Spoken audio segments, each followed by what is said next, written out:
Hey, good evening, everybody. It's Dave coming to you from the Fireside here in the Wyoming house for a Saturday fireside chat. It's about 7:30 here in Wyoming.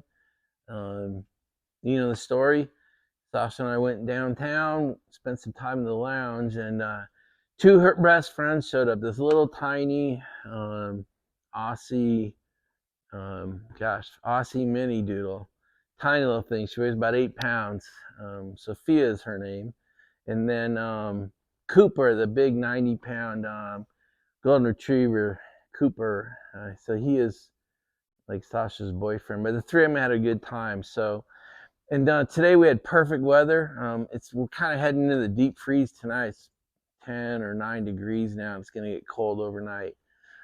So we're kind of heading back into some colder temperatures. But today was perfect. It was blue. The sun was out. Slight breeze, not really windy. No snow for the first time in a while. And so I actually got Sasha out on a 4 or 5 mile romp, meaning I did 4 or 5 miles and she did like 10. And so I'm going to stop the video for a minute. I'm going to send you into Sasha land for a minute. It's 2 minutes, a couple clips of us on our walk. I want you to see how much fun she has. You get a real sense of the snowpack that we're dealing with. And then I show you in the lounge, I'll show you all three dogs playing. So it's like a 2-minute trip down Sasha Lane, and then we'll come back after that and chat a little bit.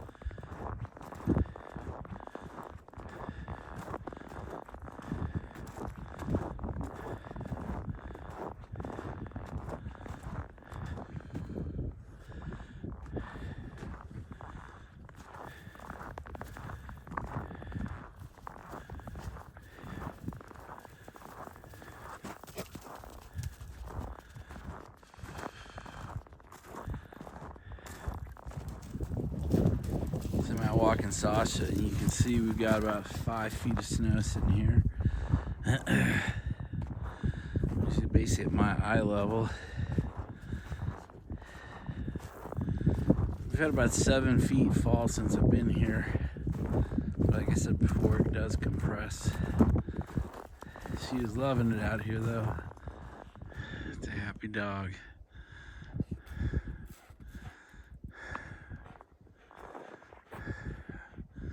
She's finally starting to get wore out.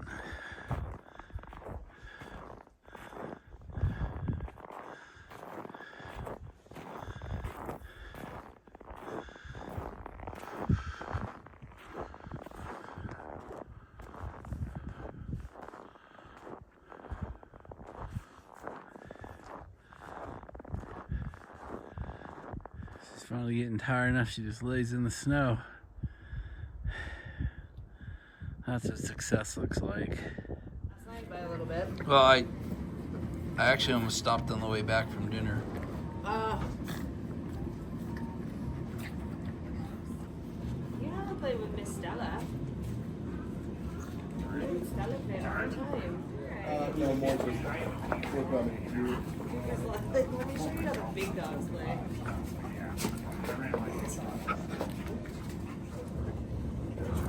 Well, I'm really glad you guys are here because I told him that we were coming.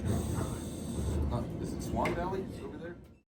So as you see, it was a really fun dog day. Sasha just loved to get outside. I mean, German Shepherds are the wrong breed to let get bored. I mean, and I let her get a little bit bored, and I had not run that German Shepherd puppy energy out of her much in 3 weeks. And we got here 3 weeks ago tonight, and we've only been out a couple times because it was minus 30 the first week I was here. It snowed hard the second week I was here, and it just hasn't been conducive to getting out and doing any sort of hiking. So you can hear my breathing in the dog videos. I mean, I still haven't acclimated to 8,000 feet. So walking 5 miles at 8,000 feet just made me breathe harder than I like. I should delete the I should delete the audio track on that. But anyway, yeah, it was surprisingly it winded me to a surprising level. Didn't expect that. But let me step here. I'm used to the first week being kind of hard on my lungs. because Maryland's 0 feet and we're at 8,000 here. So, but I'm used to being more active, taking the dogs for a walk every day and then doing a tree project or something like that. So, been rather desk bound this trip. So, that's why you could hear me.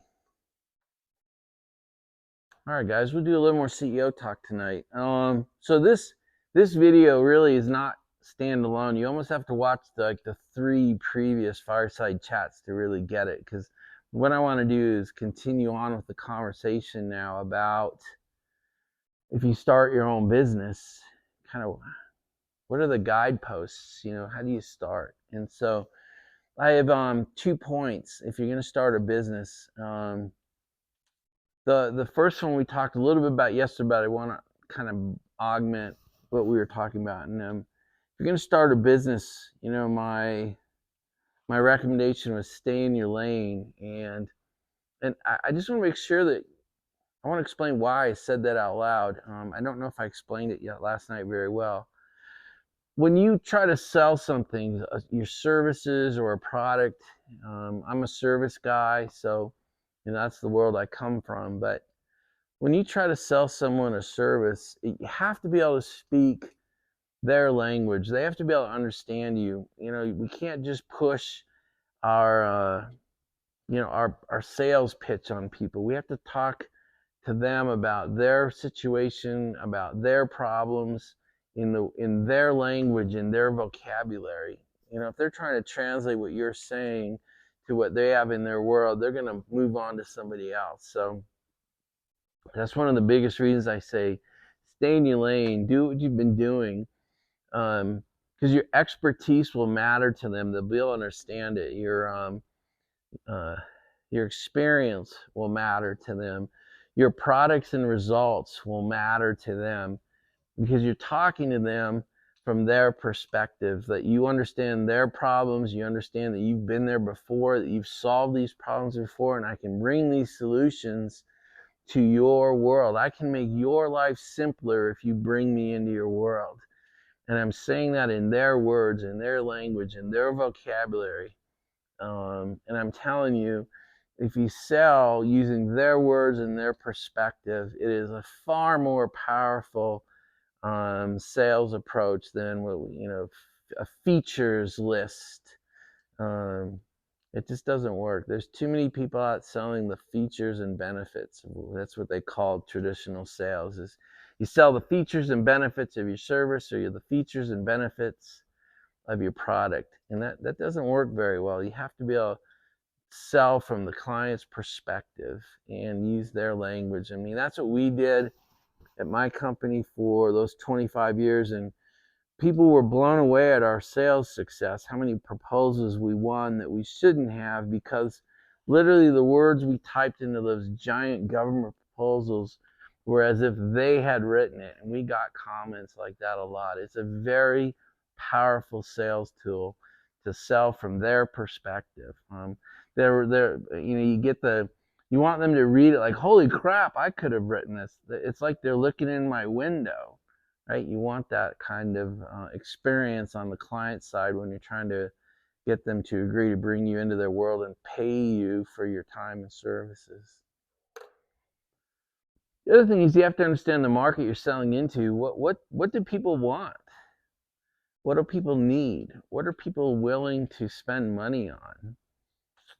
Not what it's not what you have a passion for. Nobody gives a shit about that. Nobody cares what you want to do. Nobody cares what you feel like doing. No one cares if you feel a passion for your company, your business. I mean, you should feel a passion because it is your business, it is your life, it's your family's future. There should be some passion in that all by itself. But you certainly want to come across as, this is what I wanted to do all my life, and not, well, this is what I used to do and I'm good at it, so I'm trying to sell it. I mean, you don't want to go down that road at all.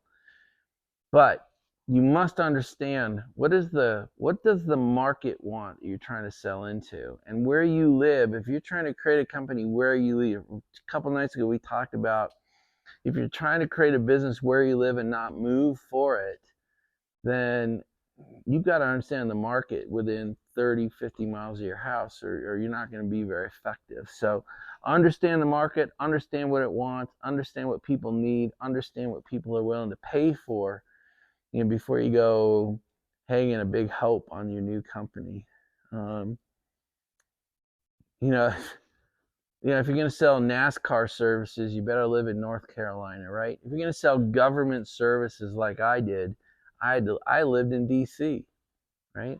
Now, sometimes government services, you can go to some of the outlying areas, or you could try to sell to state governments. I just wasn't very good at it. My expertise was in federal government and what the federal government needed to become more efficient and more capable.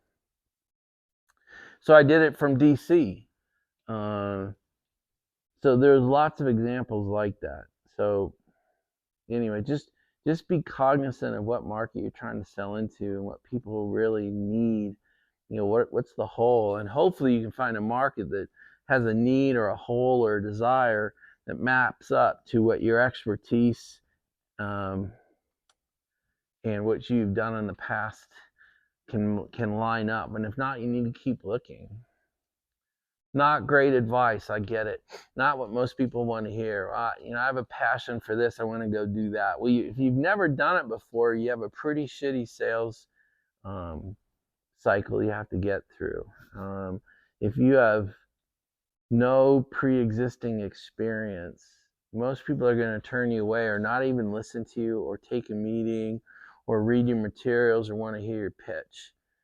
So they want to know that you're an expert in what you're selling, that you've done it for many other clients, and you have extracted great results in each of those clients. That's what they're going to want to hear, and they're going to want to hear it in their language. And if you've never worked in this area, you have no idea what people's problems are. You have no idea what their language or vocabulary is. You can really come off looking like a poser.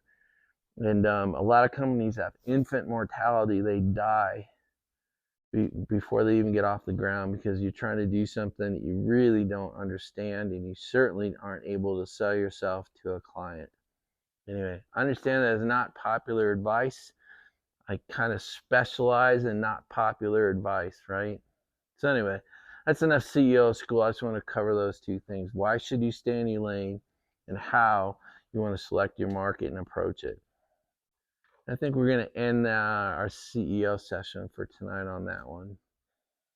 All right, guys, I'm sorry, my last topic for tonight. I'm going to crawl way out on a limb and talk about life advice for a minute. I'm surrounded by a lot of single people who would prefer not to be single. And I think I see a lot of people looking for love, looking for companionship, looking for a life partner, a spouse, whatever it is they're looking for. And what I see them doing, particularly older people, 40, 50, 60 years old, they're tired of being alone, they're tired of being lonely. But then they go and say, this person has to fit every aspect of me in my life. I'm not changing anything for that person. And in my opinion, that will not work. You might have to be willing to go out after work when you'd rather go and sit on your couch and make stupid YouTube videos. Or maybe you'd have to try a different kind of cuisine. Maybe you have to move to a different apartment or a different city to make it more attractive for somebody else. Maybe you're going to have to try different things on the weekend than you'd rather not do to get to know this person and be attractive to them. Many of the times when I meet people who are, there's no good men left in the world, there's no good women left in the world, I got to hold a mirror up to them and say, would you date this person? And, that self-awareness is what it's called. Do we have the self-awareness to become attractive to other people? And many a times the answer is no. When we've failed to meet someone time and time again, it's because we want them to completely adjust to our lives, and no adjustment of you to their lives. That doesn't work. It's the same way, by the way, if you find somebody who won't change anything to take on some of your desires, that's a non-starter as well. But you don't start by fixing out there, you start by fixing in here, right? That's one of the themes on this channel, time and time and time again. If something needs to change, it has to be me. Why is it me that always has to change? That is just a fact on this planet, that if you want to see change, you're the one that has to change first. Ooh, more bad advice. I just thought I'd throw it in there and make it a trifecta tonight. And that is it for life advice from Dave. All right, guys, I think we're going to end it there tonight. Try to keep these videos at a reasonable length. Yeah, I hope you had a good Saturday. I had a really good Saturday. Yeah, I need to do a video on it, but my AI bots, my trading bots are starting to turn around and starting to make me money on a daily basis. So that's nice. I've scheduled another training session with the CSI guy. I'll be doing that on Tuesday morning. Just things are looking good. So anyway, life's good. I've enjoyed this week. I've enjoyed my day today. And we've got a Super Bowl watch party coming up at the lounge tomorrow. It's going to be packed. I can tell by the number of people who said, not only am I coming, but I'm bringing this. So, the group of guys is really, one, it's expanded, and two, it's gotten pretty interactive. So there'll probably be at least 15 of us and maybe 18 or 20 of us at the watch party tomorrow. Totally cool. I'm really looking forward to it. So, and I've started to get a good week planned out in front of me. So, I've got a trading week planned. I've got my training session planned. And I've got some crypto moves. I'm learning some new type of crypto investing. I'm now buying coins that are off exchanges. It's called DeFi. So I'm actually buying coins before they're available to the general public on the big exchanges. So anyway, moving forward, learning a lot, working against my goals for 2025, and so far, so good. So that's it for tonight, you guys. So I'll just end it as I always do. May God bless you, and may He bless the lives of those around you. May He turn His ear to you and hear your prayer. May He make His face shine upon you and shine upon those around you in your life. And may He bless your life like He has and continues to bless mine. Guys, that's it. I hope you had a great Saturday. We'll talk again tomorrow on Sunday. That's it. Good night, everybody.